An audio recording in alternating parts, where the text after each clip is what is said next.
Welcome to the Barry Trammell Show. Doug Gottlieb was an iconic OSU point guard under Eddie Sutton, and since has gone on to a fabulous career in broadcasting, not only as an analyst for basketball games, but as a radio host for a variety of enterprises, including currently Fox Sports. Doug joins us today on the show, but first, let's thank our sponsors. Next Generation Roofing, Weedman Lawn Service, FireLakeJobs.com, Oklahoma's Ford Dealers, Oklahoma's 988 Helpline, and Two Fellas Moving.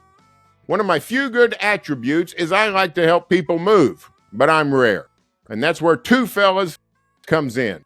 Two Fellas loves moving. They offer free, no-strings quotes for your move. With over 20 years experience, they've pretty much moved it all, and their services include remodeling and spring cleaning. They have you covered with dumpster rentals and junk haul services. Remember, quotes are free, no strings attached. If you're moving in Oklahoma, make sure to call the fellas. Visit twofellas.com for your free quote today. And we welcome in Doug Gottlieb. Doug, thanks for doing this. You're an OSU icon going back almost 30 years now. Hard to believe.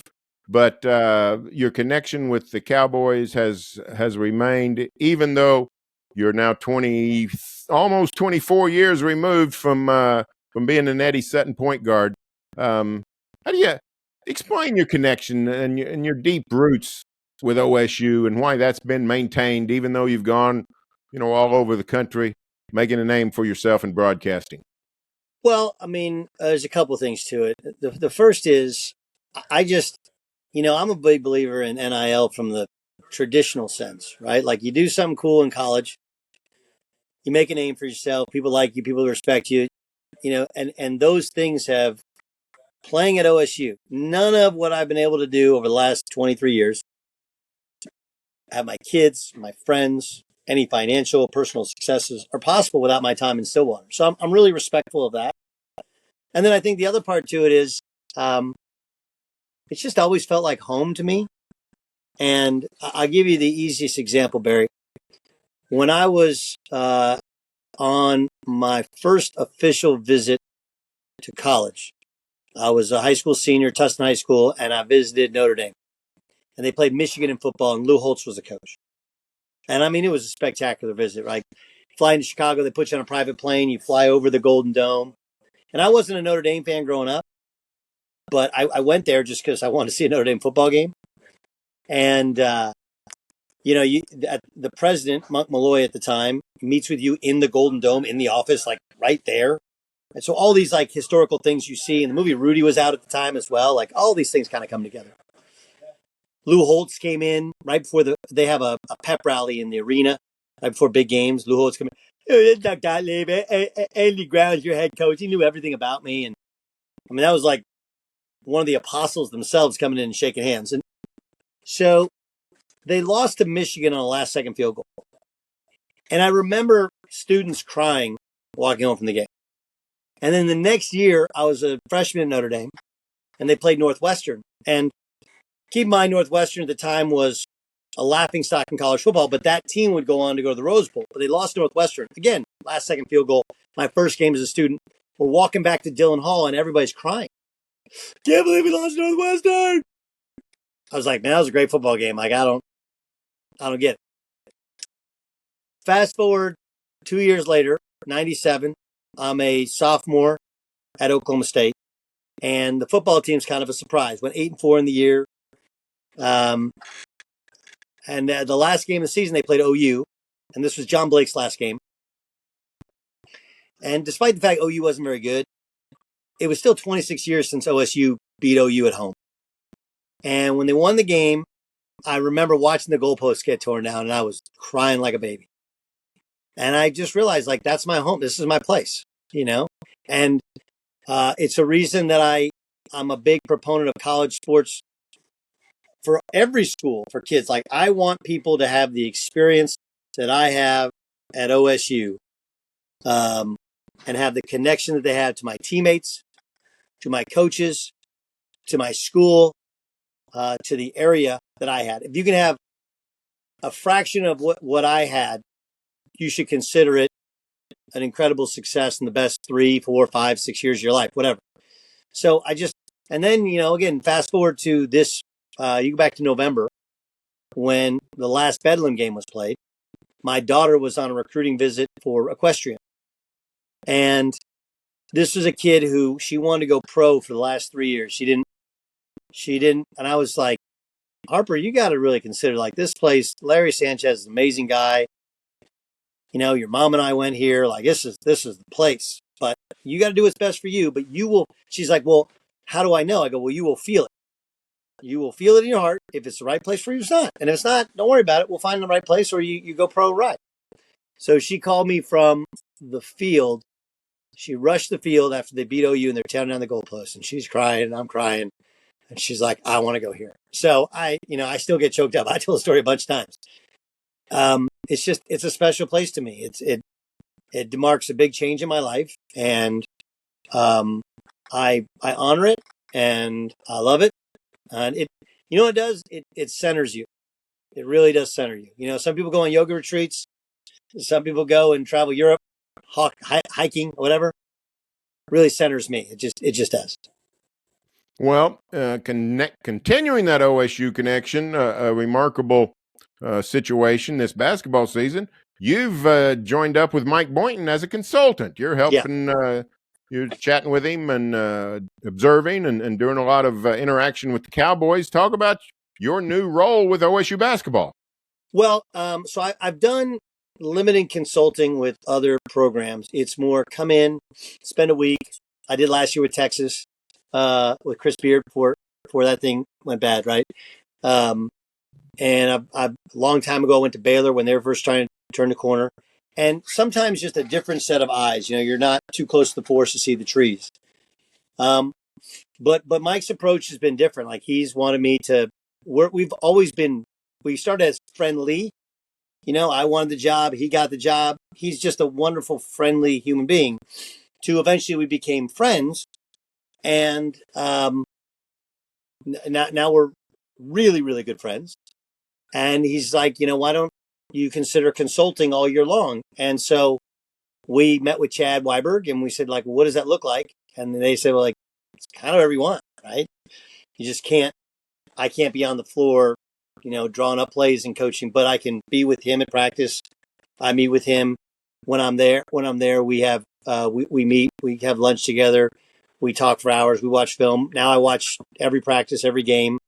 We talk 5-6 days a week, and I think it's very much mutually respectful because, one, having gotten a chance to see all that he does, it's really eye-opening because he does a lot of things that people don't see, which are really remarkable, and how he has great relationships within the department, with his players, how he deals with the staff, how his meetings go, like all these things. It's like a learning session for me. I take copious notes, and then for me, like, there's things that I've seen everywhere that I've been that we've tried to implement, we tried to do.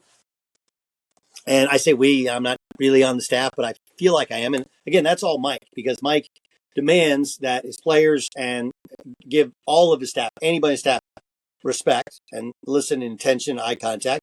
And then he does that the same for the staff, to listen to each other. So I've learned a lot, and I've just tried to help where I can. But it's been a great experience. I wish, we didn't lose to Abilene, and I wish that it had gone a little bit better in New York. We weren't healthy to start the season, new team. But in terms of me personally, I'm learning a lot. I'm getting a chance to interact a ton with Mike and with the rest of the staff and some with the players. And it's been great in trying to figure out, one, how you run a program 2023, 2024. Two, how do we get Oklahoma State basketball back to where I think most of us who played there or follow it as fans think it should be. And then also the evolution of the game of basketball, how it's taught, how it's coached, how it's officiated, all those things. When you're really there, I've always been bothered by people in our profession who don't go to games. and they say, I remember I would feel disconnected when I would do, I was at my 9 years at ESPN. I was seen more as a studio guy. I did games every week, but I was seen as a studio guy because I was in there every Saturday. You can call, you can talk to coaches, but until you're there and you see it, now being there and see it, for a week and a half, 2 week and a month stretch, like you really see the everyday, day to day. You understand a lot more. You may not agree with everything, but you understand a whole lot more. So yeah, it's been a new role for me, and Mike's been unbelievably welcoming.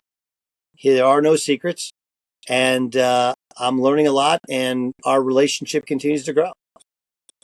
As you said, you wanted the job 7 years ago, interviewed for the job. People here in Oklahoma know that Boynton is a wonderful fellow, but it still strikes us as unusual that a guy would bring in someone who was a competitor for the job 7 years ago. What does that tell us about Mike Boynton? Two things you need to know about Mike Boynton. Okay, he does not have hobbies. Okay, literally no hobbies. Never played a round of golf. I'm like, my goal is to I want him to get a hobby. Like, man, I come in town, I play pickleball with Matt Holliday, and Chris Young. Like, you want to play pickleball? Like, no, man, no hobbies. Doesn't play golf. He just loves ball and his family. So no hobbies and no ego. And a lot of times when somebody says I have no ego, it's usually bull and they have a lot of ego. Not that guy.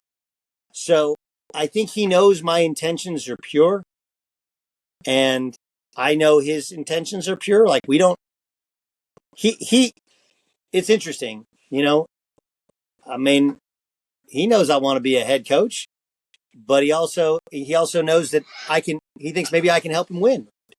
Tip here, a tip there.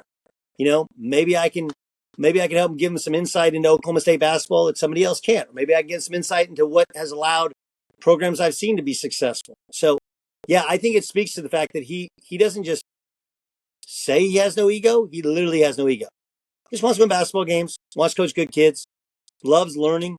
We are the opposite in personalities. He's very much a thinker, and he's very analytical, whereas I'm much more ready, shoot, aim. And I consider him one of my closest, dearest friends. And we've shared things with each other in the last 6 months that I don't think a lot of guys do. And I think it's really, really cool. It's definitely unique, Barry. I'm not going to lie to you. Like, when he talked to me about it, I was like, really? And my brother's been in the profession for 27 years. He's like, well, you sure he's not thinking this? And he's like, thinking that. I'm like, you have to meet Mike. You have to understand, that's not how he operates. He likes good people. He likes people that want to win, want to be around ball. And so, I mean, when, I don't know if Coach Sutton used to love Westerns, right? Oh, yeah. Yeah. Okay. So Coach Sutton and I bonded up my first day on campus in Stillwater. I drive in from Southern California. I was there 2 days early. It's like a Friday. And two things. One, he sent me over to Stillwater High School. I ended up watching Matt Holliday play his first football game his senior year. And then he handed me 3 Westerns because he asked me if I like Westerns. I was like, Coach, I like Westerns and sub movies. He's like, well, great. I got these movies. You watch them. And so we bonded. Mike and I, we bond over, we're super geeks. For last year and a half, if you look at our text chain, you would think we are the biggest basketball nerds you've ever seen, because both of us have the type of memory that I think basketball people have for sets and movement. And we're both fascinated by the European influence on American basketball, more so than the American influence on European basketball.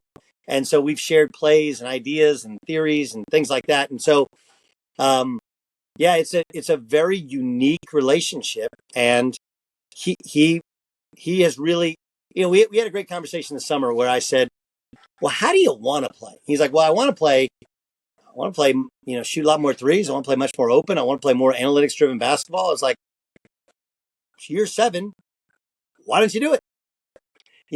Because, and this is a lesson I learned, I thought, when I actually interviewed for the job. Doesn't mean I should have gotten or would have gotten it, but I was so concerned at the time with appearing to be prepared, that I had a notebook, I had coaches we're going to hire, how we're going to do everything, schedule, everything. But that's not me. I'm the sale, right? And if you go down, if you fail, it's okay, but go down your way. And I said that with Mike. I was like, Mike, everybody loves you, everybody respects you. Like, don't run Brad Underwood's offense. Don't run the offense you want to run. Run the defense you want to run. Your program. Do it. If you want to change.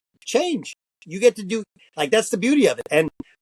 And he's, he liked that. Now he's a very balanced person. So when you tell him things, it takes him a second to kind of think about it, process it, and then he comes back at you. But it's really an interesting relationship because I find him to be crazy smart, really thoughtful, and a guy who processes quickly, but very, very thoroughly. Where so many of us, I'm a now guy, and that maybe the processing doesn't have the depth that his has. You've made no secret of your desire to coach. You told me a while back you've interviewed at Tulane and Wisconsin, Green Bay in the last year or so. Does that coaching itch still burn pretty good? It does. I mean, a lot of it comes back to a couple of things. One, again, I still, and I don't know, and this is one of the reasons that I wanted to do the whole year of consulting is Oklahoma State means a lot to me, a lot. And I wondered out loud and definitely wondered in my heart if my view of, hey, can you get kids committed to a school when they're there for such a short period of time? There's so many transfers. Can you get people to really, because when we played, we really did play for Oklahoma State. We felt like we were one with the student body. Yep. We were scared to death of coach, but we wanted to win for coach. And we wanted to win for the school. We felt like the whole school was like, it's an underdog mentality. And plus, when you go out, if you win, it's a good time. So, and then we play for each other. And I think one of the things I wondered is, it's so transactional now in college basketball. Can you create that environment even in a short period of time? But that's why I'd want to do it, is because, like I said, I had this special existence, for a period of time. There's still people that contact me, man, I just love you guys at Oklahoma State. I used to remember when you wore one sock up and one sock down, when you dyed your hair, when you shaved your head, or whatever you did. Like those types of things, like that's special. That's really cool. Like you don't get that with the G League. You don't get that when you transfer 3 or 4 times. You just don't. So I want that for other kids. And that's why I'd still like to do it. Plus, I love the game. And I coach the game a ton in any way I can. I coached in TBT, that basketball tournament in the summer. I've coached in Israel twice over. That's team building. That's culture building. You have a month with these kids. And then I coach at the AU level. It's like speed dating, where you're constantly coaching and adjusting. And you have to adjust how you coach based upon the kids that you have, the personnel that you have. So I love, I always look at coaching in a game and adjustments like it's a math problem. And, if you just rework the numbers, you can kind of get the answer. So, yeah, I love that part. On the other hand, I'm still protective of, hey, I've done this for 21 years. The money's good. It's easy for me. I mean, it's like, hey, could you do a podcast, Barry? Could you write a column? Of course you could in your sleep, right? I'm sure there's something you've always wanted to do. And then you're like, do I really want to do this? So I'm trying to answer this summer, do I really want to do it? Or this year, do I really want to do it? And the answer so far is yes. Do I really want to do it as an assistant coach? Maybe. Maybe. And there's a lot of things that go with it that hold it back. The actual job doesn't hold it back. There's financial aspects, there's location, I'm very used to, like, you don't realize how much freedom you have in our business that you don't have when you work for a university. Like, you gotta be there all the time. But in terms of, do I want to coach? Yeah, I love coaching young men. I love basketball. I actually really like the interaction with the kids. That's actually probably the best part of this that I was cautious about. And in Mike's defense, he's changed that. He didn't have bad kids ever before, but he has. I told him, I said, hey, we're on practice. I just talked to him yesterday. I said, we're on practice 52, right? Where are the fights, Mike? We had one fight. You got the nicest we have. If you want choir boys, man, we got some choir boys. We have the finest young men in the student. Those guys are great kids. No bad apples. Zero. You got a couple that get a little hot about playing, but not with each other. It's unbelievable. So I love the interaction with the young. It keeps you young. So yeah, I do. I want to coach. Yeah, I love coaching. Do I want to coach in college? Well, I like to be a head coach. Do I want to be an assistant in order to take that next step, which many people think might have to be an inevitable step? Maybe. At the right place. It's like any job. It's all who you work for, more than anything else. You work for the right person at the right place. I think you could do it. And the timing of my life. I have daughters that are going into college this coming year, and then I have a son that's going to be entering high school. So, it's a profession where you move a lot, and I've been in California for 7 years now. So I'm protective of certain things. So yeah, it still very much burns within me. I still think I'm in the window. But I just got to be cautious of, throwing away a 21-year radio career when I have a great spot at Fox, chasing a dream. On the other hand, I know it's crazy, but I don't want on my tombstone to not say, hey, that I tried everything, and I think if you ask people who have known me very well, they'd say what he's doing now and coaching basketball are pretty much the only, and maybe like motivational speaking, right? Those are the only things I'm built for on earth. So it's definitely within me. It's just a question of, is the timing and everything else right for it? And you get the opportunity. Sometimes those opportunities don't come, and you have to accept it and do the best with what you have. 7 years ago, somebody said, what do you think about Doug going to OSU? And I thought, you know what? He hasn't been coaching on the college level. It seems a stretch. I was leery of the idea. 7 years later, college basketball's changed. Yeah. And the sport is way different than it used to be. And if somebody came to me and said, hey, we're going to make an unconventional hire, whether it's OSU, Green Bay, Tulane, doesn't matter. We're going to go unconventional.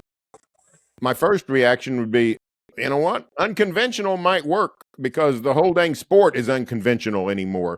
Do you think you're in better shape if you decide you want to get into coaching? Is the way the sport has changed, are you in better shape for it? Yes, and a little bit no. Okay. Now, what I'm going to tell you is the most honest thing. Like, if I was at ESPN, it's a lot easier to do. For whatever reason, ESPN is this, guys, like, somehow it gives you a little bit more credibility. I did the ESPN thing for 10 years. I did CBS for 5, but I've gotten, this job's allowed me to do a lot more coaching, a lot more consulting, a lot more actual hands-on stuff. So it's interesting. I'm not an all or nothing person. First thing is, and this is really important, I didn't enter into a consulting role with Mike with any sort of intention other than learning and being open to sharing whatever I thought with him. And like I said, Mike's like the most honest guy to a fault in the world. He's like, don't tell people you don't want to be a head coach because that's lying. It's like, no coach should ever want guys on staff that only want to be assistant coaches. Right? Now, you got to do your job really well as an assistant coach to be a head coach.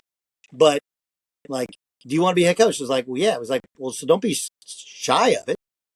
But my primary focus, for example, this season is, and Mike and I have this thing where at the end of every discussion, like, is there anything I can do to help you?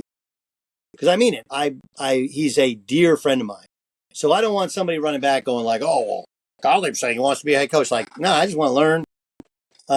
But to answer your question, and it's a good one, I'm way more prepared. This year is amazing. Also, the transactional way in which college athletics has changed, I think, is better, especially when you're in AAU, when you've done a lot of AAU, right? Because you have to be able to be versatile. Additionally, I call games. It's changed a lot. I do a lot of radio games, and I do a lot of different conferences, and I know the small and mid-major conferences really well. And guess where all the players transferring up are coming from? you know? So it prepares me like, I know the actual kids in the portal. I mean, a perfect example is, uh, Stephen, what's his name? Hold on real quick. 1 second. I'm like talking too much, so I got to make sure I get his name right. So Steve Ashworth. Okay, so he's point guard at Creighton. Okay, Yeah. He was at Utah State. Saw him play against OSU. Yeah. Right. So get all those threes. Right. So Ashworth, I've known. There was a year, the COVID year. I had this weird run where I did Utah. I was in Logan 11 times, and they had Bean, who's from Moore, Oklahoma, right? Justin Bean. Yep. And they had Ashworth, and we became friends. And I'm kind of an advisor towards him, you know? And I really love that, but it's also that's one of the things my job gives me is like, I'm not going to steer you to leave, but if you want to leave, you want some advice. Like, I know all these coaches, I know all these places, I can tell you where a good place to go is. Doesn't mean you have to take my advice. So, my job does allow for a lot more connections with players, with agents being in Los Angeles. They're all out here. And with these kind of go-betweens. And a lot of the AAU guys are still connected with their college players. Hey, I got a kid for you. Do you know this guy? Do you know that guy? So from that aspect, I'm more prepared. From the coaching aspect, I'm more prepared. Mike helping me understand how to run a program, way more prepared. The thing I don't have is I'm not an ESPN guy. And though I'm working the Final Four with Westwood One, I'm not on CBS. So it's not as visible. So it's a little bit, and it's still, to many people, it's not a non-traditional hire. I would say that the big thing is this, Barry, and I love the fact that you're like more open to it. I've always said, hey, you just have a conversation about your job and like, let me tell you how I think it could go. And if you like that idea, let's have a deeper conversation, because I think with any job, no matter who you are, it's not just about hiring that coach. It's about, okay, what's your staff going to look like? Who are you going to recruit? Who are you going to get? How are you going to do it? How are you going to motivate people? How are you going to get people in stands? All those other things. And frankly, trial and error. I was a finalist for Wisconsin Green Bay. And the plan was Josh Moon's the AD, and we became pretty close and met with the president, met with the selection committee. And, Josh knew that like it was too big a financial drop off for me to not do radio. So he's like, how would you do it? How would you still do radio? And I went to my Fox radio guys and they were like, as long as you're on time and do your work and you have opinions, even better, right? They both, one helps the other. I think there's a world in which you could be an assistant coach. I don't think you'd be a high major head coach and do a daily national radio show. I think that's too much. Although, Jim Valvano did a national TV show nightly when he was at NC State. Deion Sanders does a ton of media, and obviously he's the head coach of Colorado. But I think if you're a head coach at a high major school, you probably don't. But at the lower mid-major level, like, all right, well, you don't have to pay me 2X. You can just pay me X because I'm already making money on radio. And that will allow me to get an assistant coach who, during that 3-hour window when I'm doing radio, handles everything. And then I have, I get the energy of a teenager the rest of the day to help you out. So I never forget, the way they did that job was the 3 finalists all got contracts. And you had to sign a contract first before they told you who got the job. And I think this is fairly common practice at that level. I remember, like, I still have it in my email, like looking at it going like, holy cow, this could really be real. And so I was very excited about it. I was apprehensive about it, part of the country that I was born in, that I know people in, but I hadn't lived in. Anyway, the point is, yeah, it's not conventional, but everything's not conventional. And I think you point this out to me, which is great, which is like, you can have 30 years of experience in college basketball, but college basketball has changed so much in the last 2 or 3 years that all that experience doesn't really matter. Right. Because no one has experience with NIL. Nobody. And it's a little bit more, and this has always been my push. if you're somebody who can figure it out in different kinds of jobs, then you can figure it out in college basketball. Are you willing to, like Mike Boynton, not have an ego about the things you don't know about? Hire the people that know what you don't know, empower them to do their job. Can you connect with the fans? Can you connect with the kids? Are you in it for the right reasons? And, are you willing to understand you might fail? But you also might succeed, and succeeding might be really, really fun. Last question for me, Doug, is this. Going back 1998, 99, 2000, I'm at the Oklahoman, and we had a theme. It wasn't a golden rule. It wasn't a hard and fast rule, but it was a strong suggestion. Nobody goes to Stillwater without talking to Doug Gottlieb. Your story needs some quotes from Doug Gottlieb, or it's not all it could be. And of course, you took that vibrant personality, you've taken it to the national stage and radio. Where did that come from? Where did this ability to talk about sports and connect with people and communicate? Where did that come from? My dad. I mean, it's really, my late father was he loved sports.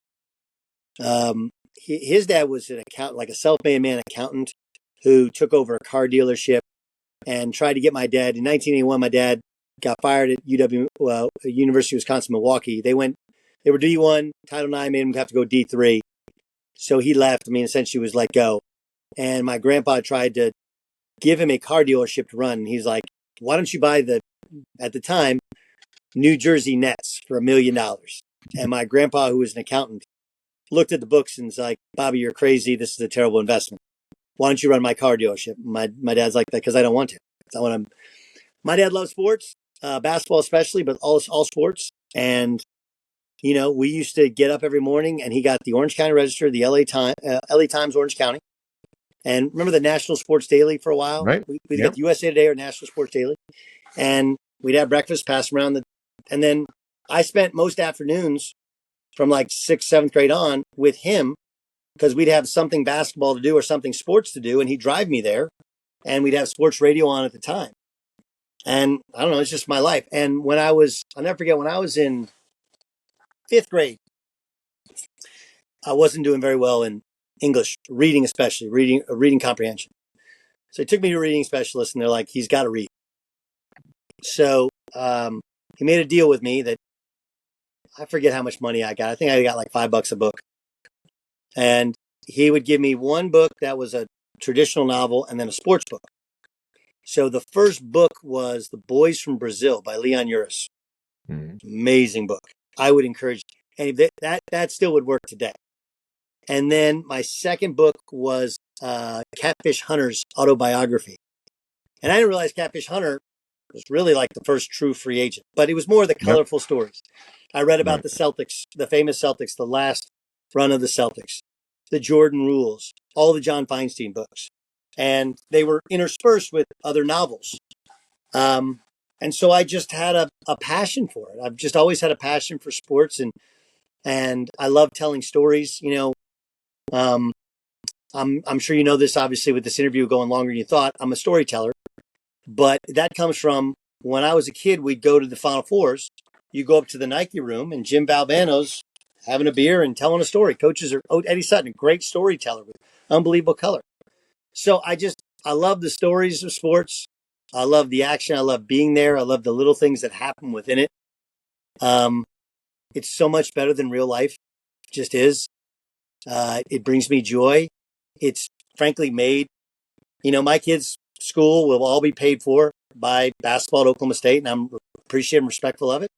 But it just comes from a dad that loves sports, and we're always around it. And then my brother says this, like, we don't have opinions in my family. Okay, we don't have arguments based on opinion. We have facts that may contradict your supposed facts. Right? We are very, very opinionated people, and that's just kind of how we've always been. And so that's where it comes from. It just comes from, I have two, a New York and a Connecticut-born parent. My dad was super loquacious. He was a talker. My brother was known as Mr. Filibuster. as he's been an assistant coach for 27, 28 years. And I've been around sports. I've always had kind of the gift of gab, and I love interacting with people and telling stories. And, it's you go back to the coaching element of it. It's told me a long time ago, and it's true. Recruiting is just about storytelling. It just is. You're telling a story to a kid to imagine himself in that uniform. That's all it is. And, the more vivid details, the more specific you can be, the more believable it is, the more likely you are to be a good recruiter. So, yeah, I mean, it comes honestly from my dad, my relationship with him, long drives in the car, going to pick up teammates, because if you just have Orange County kids when you're playing AAU basketball, you might not be good enough. But we would have Adam Walton from San Diego, it's Bill Walton's son. J.R. Henderson was from Bakersfield. We had kids from South Central LA. We'd go and we'd pick them all up, bring them to practice, and then drop them all off and get home late at night. And during that time, we were talking about sports. All the arguments you see now on First Take, this is my whole life. So that's how it resonates with me. Well, Doug, it's a fantastic story. And hey, the state of Oklahoma is very pleased that you came to Stillwater a quarter century ago and made this one of your homes and really rooted in. Oklahoma State has benefited from it. You've benefited from it. And it's been a great story, and continued good luck. Thanks again for being on the show. Well, I will tell you one last thing before you go. You haven't clicked off yet. This is a real thing. You would write columns, and you've still written columns even, after I left. That would, piss me off. And I was like, man, that's wrong. But that's the beauty to this thing, right? It's the beauty of this thing is we have opinions, and you're like, you believe in it, and I've always thought that and this is a debate I've had sometimes with my bosses at the various networks. Like, hey, if you say something that everybody goes, well, that's not really doing your job. Now, you can't intentionally do it, and I don't think you do. I don't think you intentionally write things that can irritate somebody. But when you have an opinion, you're not afraid to share it, and it will irritate somebody. Like, I think that's when you're good at your job. Is our jobs are to bring emotion to the viewer, to the listener, to the reader. Could be a negative emotion, but it's to be emotion. And when you lose that, that's when you move on, right? And you've never lost that. So it's out of respect that I say, I've read all your stuff. I've never stopped reading your stuff. I've never stopped listening. I haven't agreed always. But again, that's the beauty to it, is it still brings an emotion out of me. And that's how you're still doing a good job. Well, thanks, Doug. I appreciate it. And hey, love listening to you on Fox. And if you get into coaching full time, hey, knock 'em dead. I appreciate you joining us today. Thanks, Barry. Thanks a lot. Hey, remember, if this is your first time hearing or watching the show, be sure to subscribe on YouTube or your favorite podcast app. And if you would like what you hear, please leave a review. You can read me every day at barrytrammell.com, across social media, and on selloutcrowd.com. Thanks again to Doug Gottlieb. We'll see you next week.